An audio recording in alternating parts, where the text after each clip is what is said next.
Kamala. You ever watch her laugh? She's crazy. You know, you can tell a lot by her laugh. No, she's crazy. She's nuts. She's not as crazy as Nancy Pelosi. Crazy Nancy.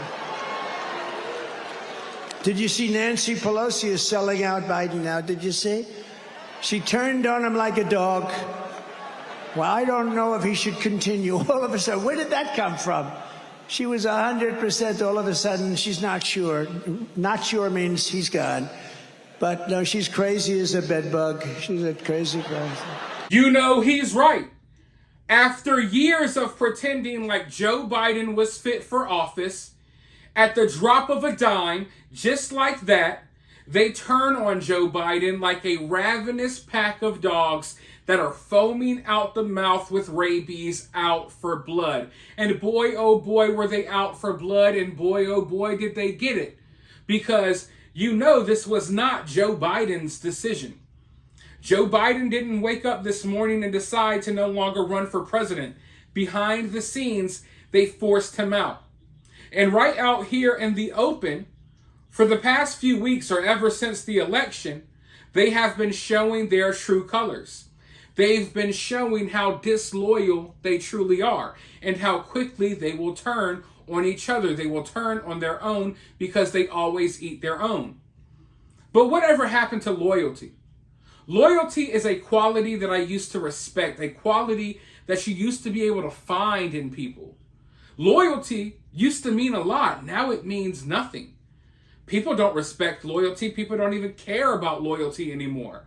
But I'm the type of person, I guess I was raised with a certain set of values where I really value loyalty.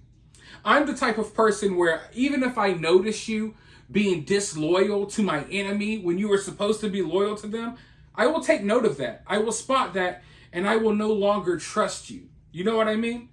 So even when it has something to do with someone or something that I don't like, I respect loyalty. And to see them quickly turn on him and just, you really see them to start to show their teeth. I said sharp because Biden sharts his pants. But when you see them start to show their teeth, you know, I think it's kind of unsettling. And I'm wondering if people are taking note of what is happening because their true colors are shining through. And if they would turn on Joe Biden in a heartbeat, they would turn on you or whoever else in a heartbeat as well. But, you know, we are living in some crazy times. And I hope everyone is registering this because everyone is like so numb to everything going on in the world right now because we're like in a state of shell shock. But man, this is some wild stuff.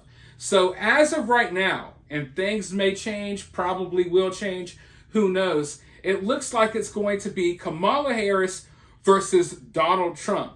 Now, Kamala Harris is not a likable person at all. But I expect them to try to play the race card. They're going to try to, you know, divide us racially as much as possible over the coming months. That's their go-to. But I don't think Kamala Harris would do well in a debate against Donald Trump. And Donald Trump is not hesitating to call her out. In fact, he already called her out for a debate. Let's go ahead and look at this post. My debate with crooked Joe Biden, the worst president in the history of the United States, was slated to be broadcast on fake news ABC, the home of George Slopadopoulos, sometime in September. Now that Joe has, not surprisingly, quit the race, I think the debate with whomever the radical left Democrats choose should be held on Fox News rather than very biased ABC. Thank you, Donald J. Trump. So Trump isn't backing down. And that's something that I personally like to see because they're throwing a lot at the guy. You know, he just survived that attempt on his life last Saturday. Now they're like shaking things up. Last minute, they're pulling Joe and they're going to put in possibly Kamala. I think they're going to make us think that Kamala is going to be the nominee, and she may be the nominee, but they're going to make sure that we're confused, that we're on the edge of our seats wondering what's really going to happen until the end of the Democratic National Convention. That's what's going to happen, folks. I mean, right now it seems like a given that Kamala Harris is going to be the choice, but I think they want to keep people on their toes. They don't want Trump and his administration to be planning on who their opponent is going to be. So in many ways, I know a lot of people are joking and they're happy that Joe Biden stepped down and they think that Kamala Harris is going to be easier to beat than Biden and stuff like that. But you have to understand this entire race that Trump has been running so far has been against Biden. So now everything has to change. All of the commercials, I mean, all of just everything, changes when you're running against an entirely different person. Just like a boxing match, UFC, football, any sport you can think of, your game plan changes depending on your opponent. So this is another strike at Donald Trump, changing his opponent at the very last minute.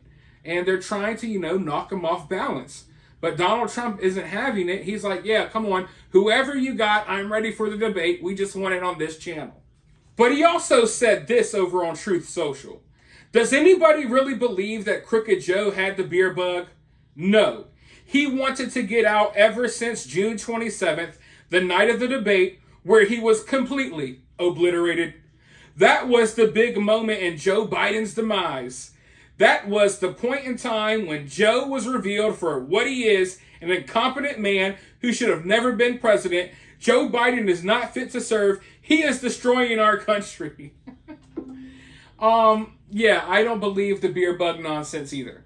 And I already called that out over on my other channels. I knew that there was going to be something. I didn't know what that something was going to be. But it's also funny how this is playing out. It's really playing out like a movie, almost as if all of this is scripted. But yeah, it's just, when you really sit down and think about it, and you just start putting all of the pieces together as to how things have played out over the past couple of weeks, and then when you see the same people who were telling us for years that Joe Biden is okay, and they've been acting like we were bad people for years for noticing that, hey, Joe Biden has dementia. He can't really speak good. This dude should not be president. And I think a lot of people who aren't even political, who don't consider themselves this side or that side, a lot of people have just noticed that this dude was not fit for office. And those people have been demonized for years. And now all of a sudden they're admitting, yeah, he's not fit for office, but they're not going to issue you an apology. There's people who lost their jobs and livelihoods over calling some of this stuff out. But do you think they care? No. They'll admit the truth now, and they'll still pretend like you were crazy when you noticed the truth 2 weeks ago or 2 years ago, 4 years ago, or whenever you noticed that Joe Biden wasn't fit for office. Most of us noticed pretty early on. But as far as Kamala Harris goes, all I'm going to say is we're in for some of the craziest political propaganda you have ever seen, and they are going to do whatever they can to tear this country apart. They are going to fuel the racial divide. That's what this whole campaign is going to be about. Mark my words. But for right now, let me know your thoughts about this down in the comments below. While you're down there, hit that thumbs up, hit that subscribe, ring that notification bell. And if you find yourself getting too worked up about all of this, remember, it's just political cinema.